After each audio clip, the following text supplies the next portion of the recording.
Alright guys, back with the average loader here. If you can't tell by what's on the bench today, minus these, 6.5 Creedmoor. I have a gas gun that I built, it's probably been 4 years ago, 5 years ago. Just haven't really been able to find a load for it. But I'm gonna try to kind of duplicate a load that did work in it. It was factory. It was the American Gunner from Hornady. That's what I broke the barrel in with. 100 rounds of it, and seemed to shoot pretty good out of it. So figured this is one of the bullets I haven't tried yet.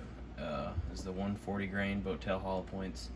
I've tried 140 grain RDF, 130 grain RDF, 140 grain ELDMs. No luck. So let's see if we can pull something out with this matchup here. H4350 Starline brass. I did anneal it. Kind of see the anneal lines through there. Really don't show up on camera when it's in my hand. I'll take you over to the gun and we'll look it over. Alright, here's the rifle. Just put the scope and mount on there. It's not even tightened down yet. We'll have to sight it in. It's a Vortex Venom 5-25, 30 MRAD. We have Palmetto State Armory lower, American Machine Tactical, I think, upper, McGowen, 24-inch 1-8 twist, 6.5 Creedmoor. It's got a CMC single stage 3-pound trigger in it. Just run-of-the-mill parts kit. A2 Magpul stock, MOE grip, whatever. The bolt is a Spinta Precision bolt.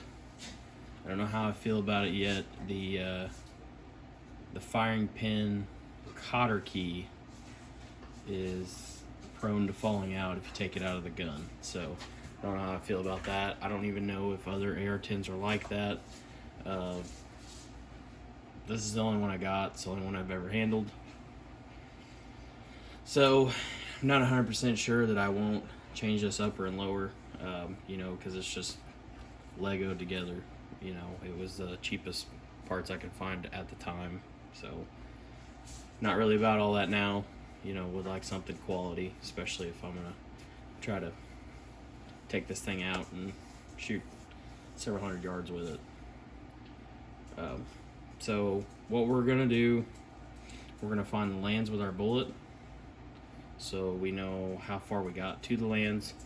We're probably gonna seat them at mag length at first, just for these first initial shots. We're gonna seat them all at mag length just to see how they do. That's right around 2.8 Magpul mag, Gen 3.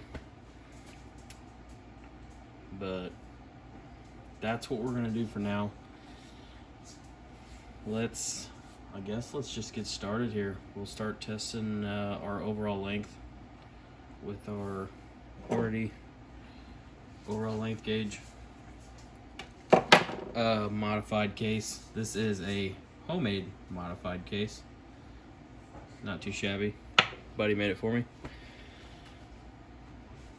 All right. Get the measuring here. Got my calipers. Bullet is in the case. We're gonna go ahead and screw that dude on here.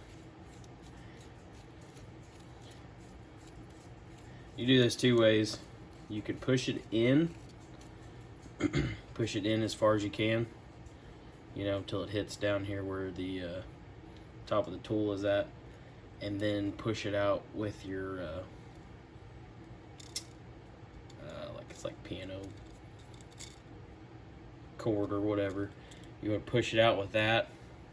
That way you can feel. So if you do it that way, let me show you here. If you do it that way, you know, you don't have to quite go in that far, but if you do it that way, you can feel your whole case engage the shoulder in the chamber. You know, you want to feel that positive thump, you know, right when it hits the chamber in there and it's fully seated in there. Because if you don't feel that, you might need to clean it. I have run into an issue before. It was actually on my match gun, you know, just a blonde moment. I didn't clean the chamber because don't clean that gun very much, you know, once every 600-700 rounds. I actually switched bullets and I didn't clean the chamber, and I was actually going to measure my overall length, and the overall length I was getting was pretty far back in there, and I thought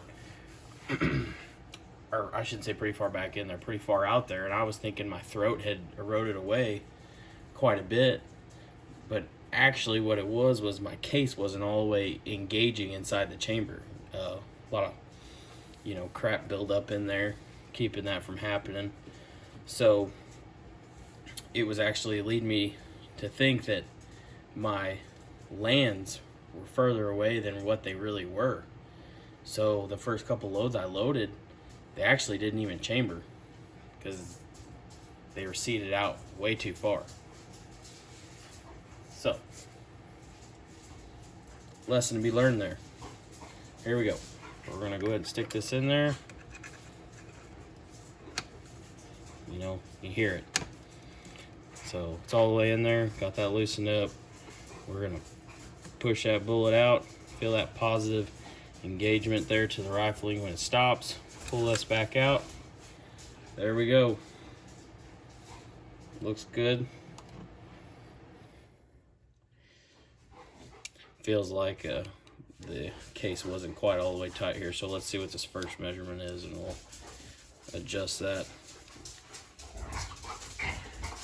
846.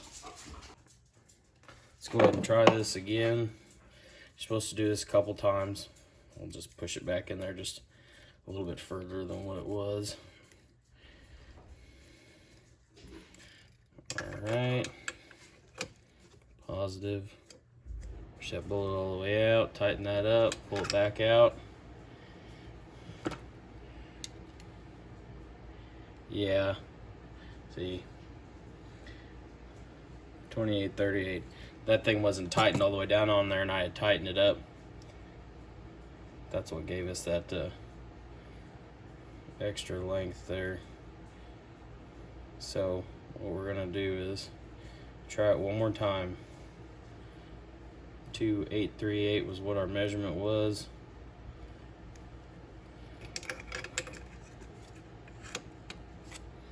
In there, loosen that up, push it all the way in, make sure it's there, pull it back out.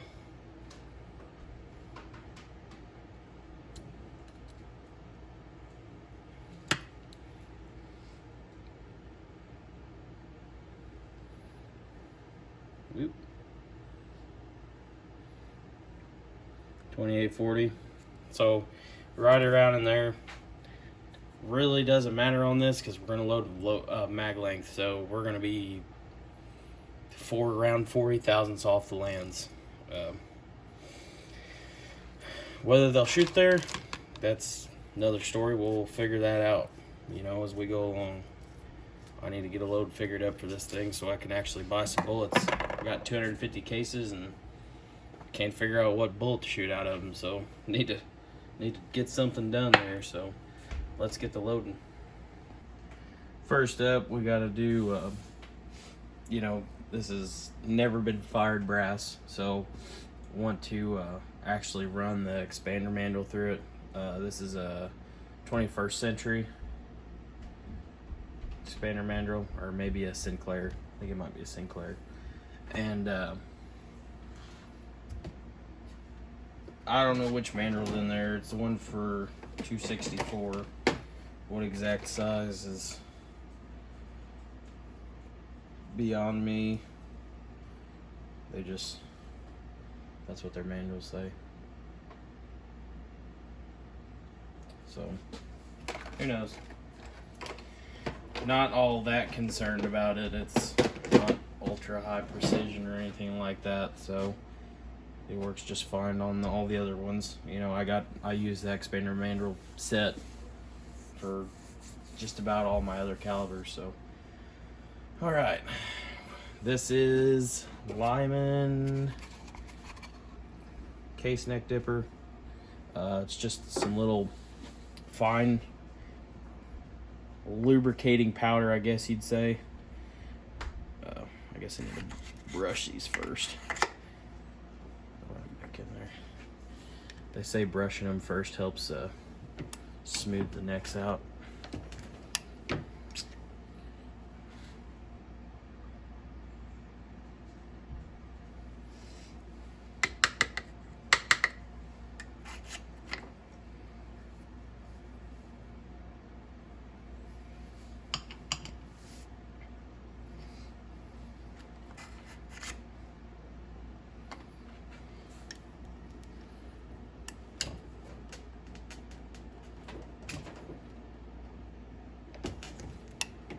Too crazy with them. That die is screwed down in there pretty good ways.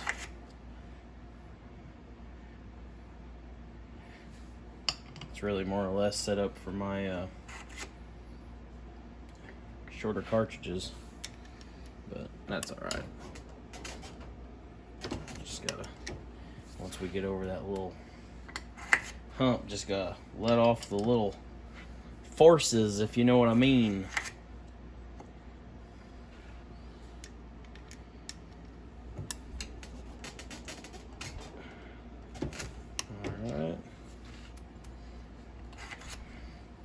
Not all these necks were dented, but most of them had some dents in them, so it's always good to do this. You could run them through the die, but I mean, there's really no need to. The rest of the case dimensions look fine to me, so give her a few flicks, run her back on the brush.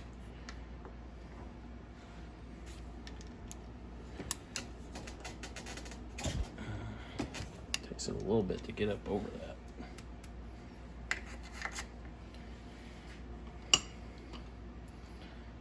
Have to show my annealing setup. It's a homemade deal. Made it myself. Pretty easy little deal. I mean, I don't know how cost effective it is really over the annealies, but it's costs about $200 to do. Nothing crazy expensive. It gets the job done. That's all that matters.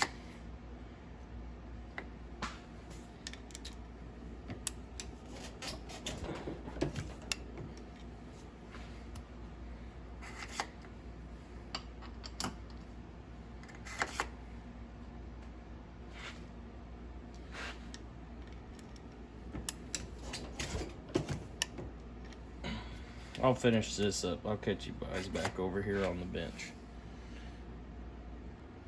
Alright, so here's one of my main dilemmas. This is large rifle primer brass. May not be a big deal. My big deal is I only got about 500 primers left for large rifle primer. You know, I got, I think, my 270, my main hunting rifle, and my 308. I used the majority of them in my 308 already. So they seem a little bit harder to find than what the small rifle primers are, because I got plenty of small rifle primers. So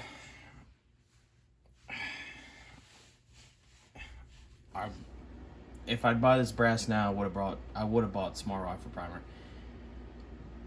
So much of my other stuff, small rifle primer, it just would have made it a whole lot easier. There's other tests out there that between small and large rifle, I don't think there's much of a difference, to be honest with you. Some people say you get more consistent ignition. Some people say you have more reliable ignition across temperature swings. It's just whatever. I ain't getting into them tall weeds. But I'd like to use this as a match cartridge at some point or another, maybe. But just throwing it out there. They are large rifle primer. Not thrilled about it because I don't have a whole lot left. So that's where we're at with that. We're gonna get loaded up here, but I gotta find some load data just to see where we're gonna start and finish. Probably start halfway and just work up to the max charge. Probably gonna use 10 of these as ciders. You know, I'm just gonna pick a mid charge and I'm just gonna shoot all of them. Another thing that I forgot to mention, we are shooting suppress, and I do have an adjustable gas block on it. The gas block is also some no-name gas block. It's not the greatest, but I have it set up to where it cycles on the higher end of the heavier charges cycle it, I should say, you know. So because I had it set up that way because I was shooting some pretty hot charges out of it, and I was just getting just a bunch of gas back in my face. It was tearing brass up and just everything else, so I just wanted to slow the whole ejection process down a little bit. So I got it turned down pretty far. We'll see if the first ones even eject. They like to stovepipe, so which is not good. It kind of ruins the brass and stuff like that, because that's a lot of mass coming back with the bolt carrier setup. So we're just gonna see what happens, but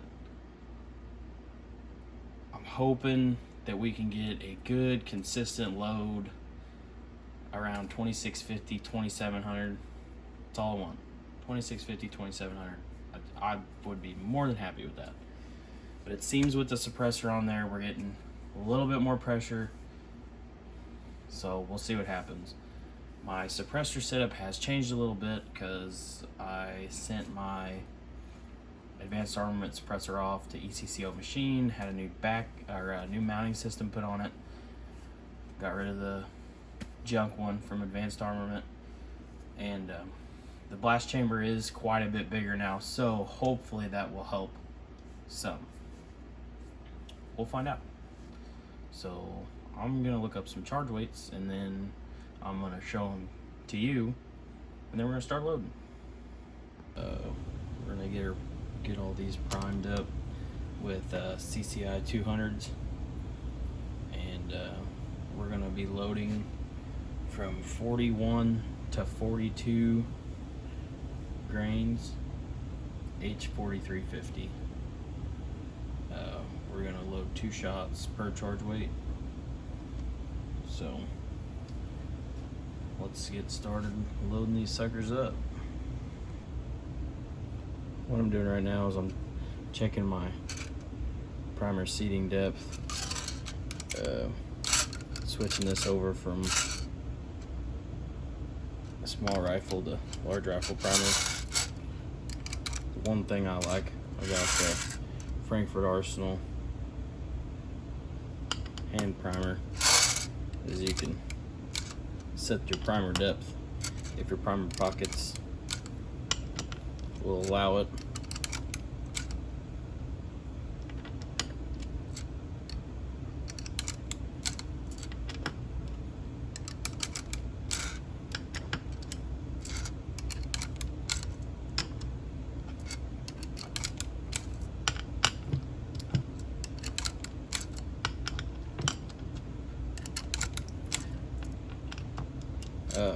We're going from 41 to 42 grains That's what the Hornady manual has in there for the bullet we're shooting, which is 140 grain boat tail hollow point, as mentioned earlier in the video. So just going off the Hornady data instead of the Hodgdon data. There we go. Let's get to throwing some powder.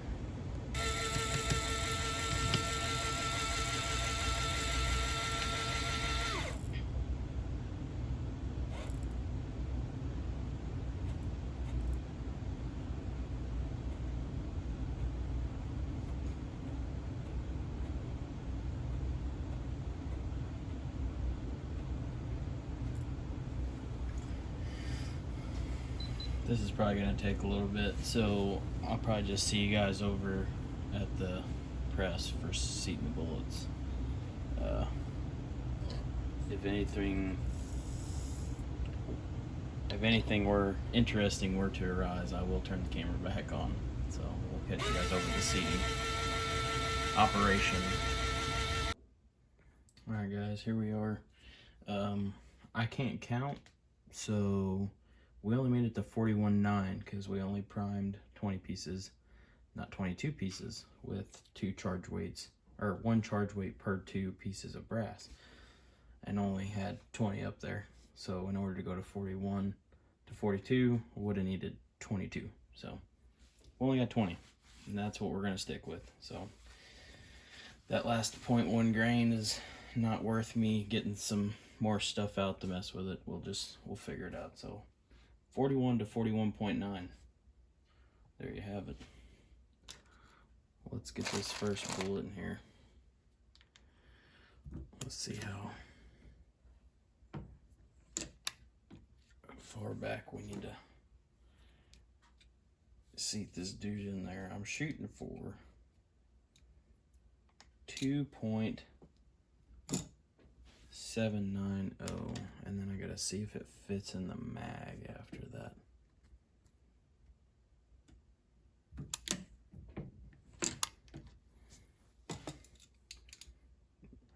Shooting a mag pull mag, so that's the last time I'll use this one. I'll go to another one here. Let me verify this fits in my mag first.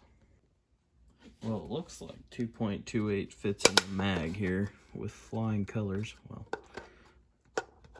if I can actually put it in the mag. All right.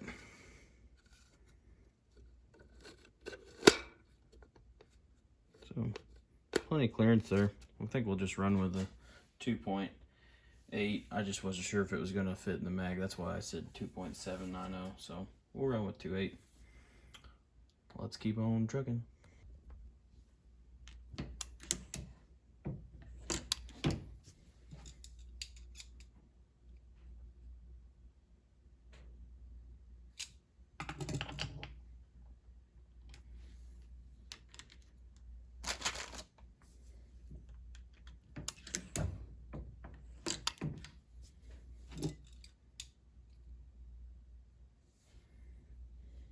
I'll have to go back and verify, because that one's,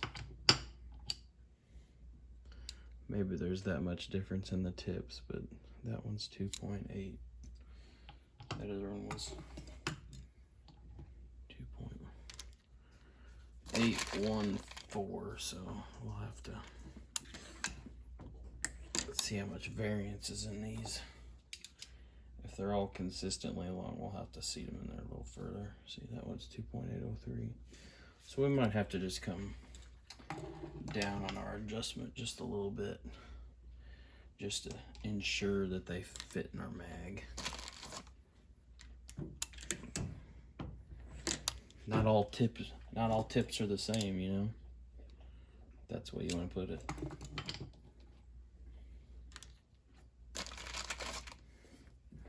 So hopefully we can get it to shoot pretty good. I haven't had any luck out of this gun with any other bullets, except for the very first shots that I broke the barrel in with. Used Hornady American gunner ammo, and it shot 1/2-inch groups.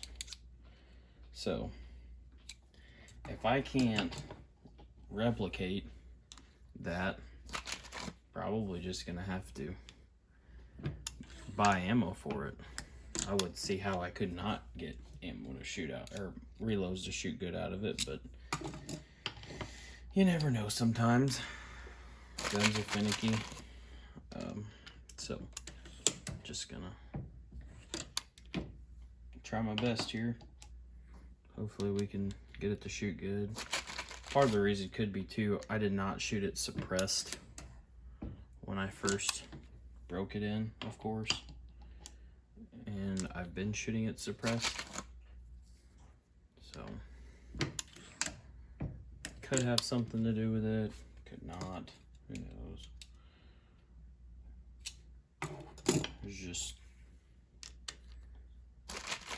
so many variables. Just do my best to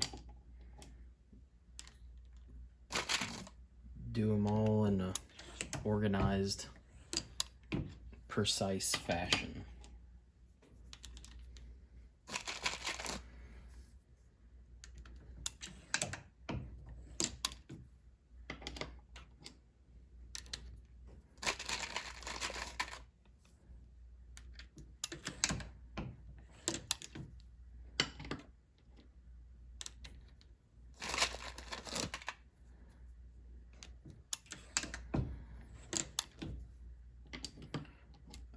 Load data is saying around 2,700 for these.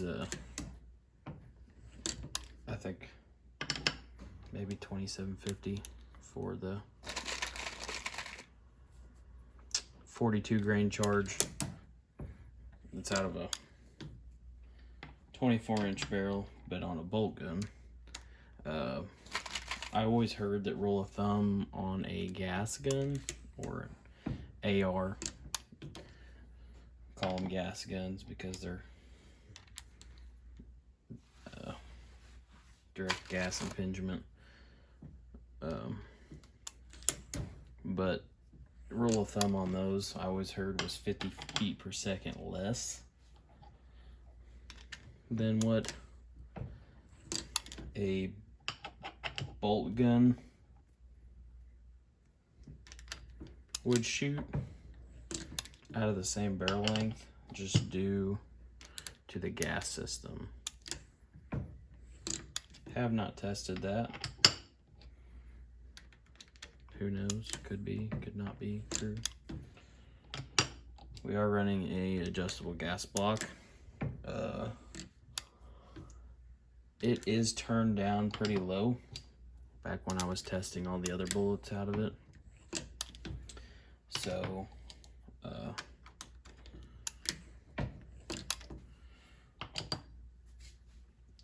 it should cycle these. But if I have an issue with it, I'll just do my best to keep it from malfunctioning too bad. It has been known to double feed, stovepipe, I mean, just all of the above. But never had problems with factory ammo, but I didn't run suppressed when I shot factory ammo, so just trying to make this gun shoot, you know, and let it be everybody else's entertainment while I ride the struggle bus with this gun. I'd have to say that this is the only gun that I own that I have problems with. So I'm all for testing new loads and bullets on other stuff, you know, like the Mongoose. We tested all kinds of, you know, we tested a couple different bullets in it because I couldn't find the ones that shoot really good out of it anymore because, you know, COVID. And yeah, so, but this thing, it don't like anything I tried. 147 ELDMs, 130 ELDMs, 140 RDFs, 130 RDFs, just does not like the, how would you say that? Not tangent ogive, the other one. You know, it doesn't like the VLD profile bullets, I'll put it that way.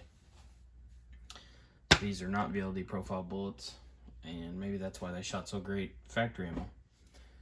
So, we shall see.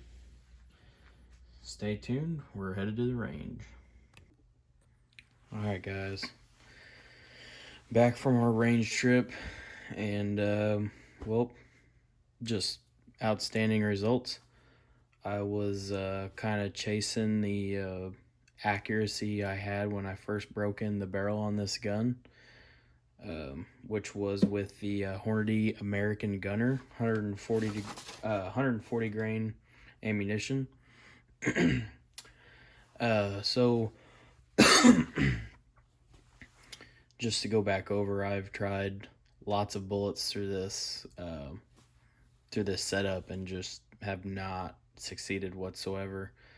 130 grain Nosler RDFs, 140 grain Nosler. I believe those were also RDFs. I'm not 100% sure on that. 130 grain ELD M's, 140 grain ELDs.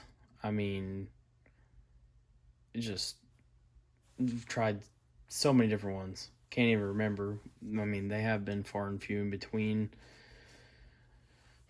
I shouldn't say far and few in between. They've been far apart.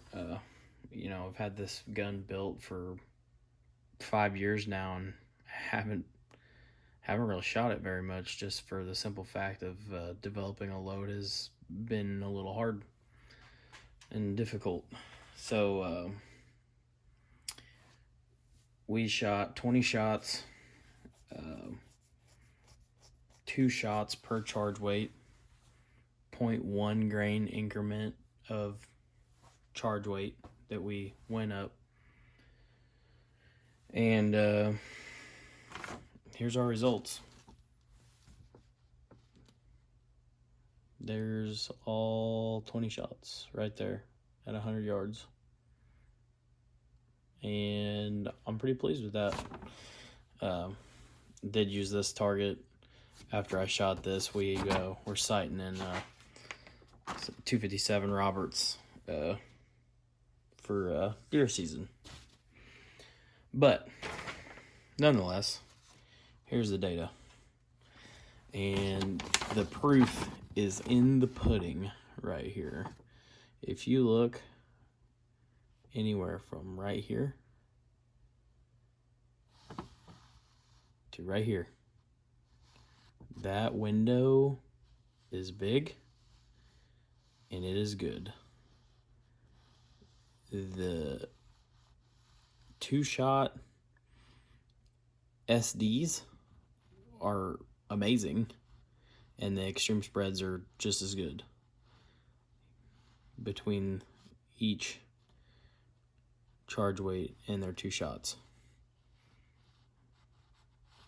I mean, I am like just beyond pleased with that. We got up here into the higher side of things and it was really good, but at the same time, pressure was of the essence.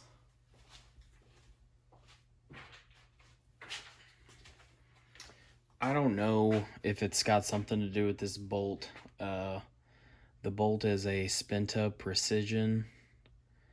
It's a company I found when I was building my 6.5 Grindle, and the bolt was fairly cheap. So the bolt may aid in some of the issues I see with pressure. We did have one mishap. I got the gas block turned down to where some of these lower charges really didn't want to feed the second round. So when I had a failure to eject here, it actually ended up backwards in the chamber like that. Shouldn't say in the chamber, just out here, and it tried to close the bolt. Had the other one loaded in there, so just a failure to eject. So man down on the brass. But I mean, most of all of these, like this is just the second charge weight in, you know. I mean, they all got what would be ejector marks. But I mean, if you look at the primers aren't crazy. These are 200s, CCI 200s. So I mean, it's not friendly to the brass. Like, this is the third charge weight, and it looks fine. You know, it's definitely not as bad as the last one. Primer pocket, or primer looks good. Here's the fourth one. You look at that. It's got a little extractor mark there, ejector mark there. Just a little bit of primer cratering, nothing crazy. Fifth charge weight, we get a little bit more on the crater. The ejector is pretty pronounced there. Just a itty bitty little extractor swipe. And it just kind of continues on like that. So here, I'll show you the max charge weight here. I mean, it doesn't look bad, but my thing is that I want to kind of preserve the brass life a little bit.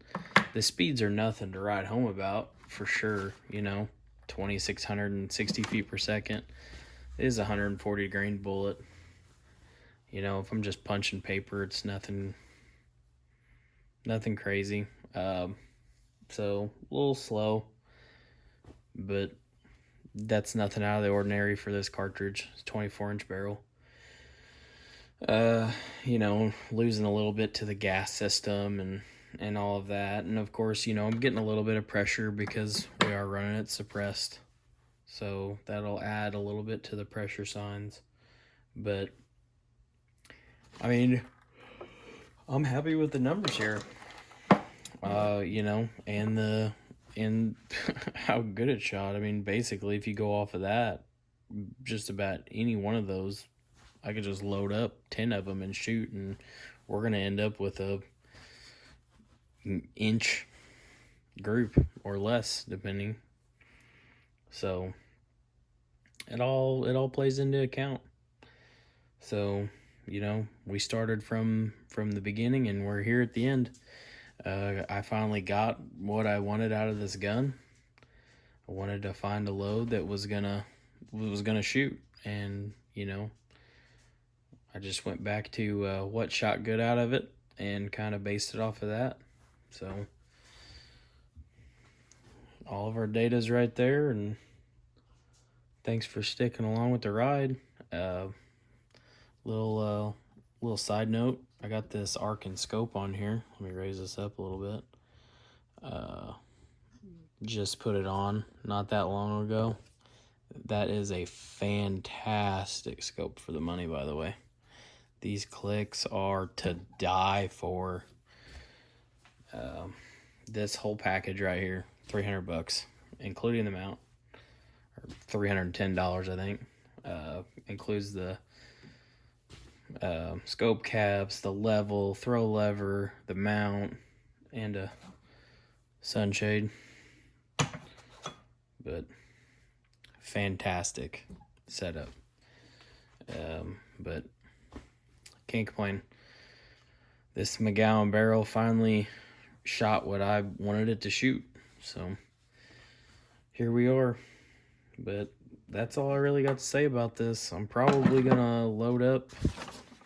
We're probably gonna stick right around in here somewheres. Seeing how that all is, we'll probably maybe 41.5, 41.6, somewhere in there. Because, I mean, like I said, from 41.5 all the way up to 41.9, we could pick any one of those, and it's going to shoot. So that's a decent window. And with that setup, we'll probably just kind of keep it on the lower side, just because. Keep it on the safe end. We're not trying to really kill anything with this. We're just wanting to punch some paper and bang some steel with it. So that's all I got. Thanks for staying tuned in and watching. See you next time.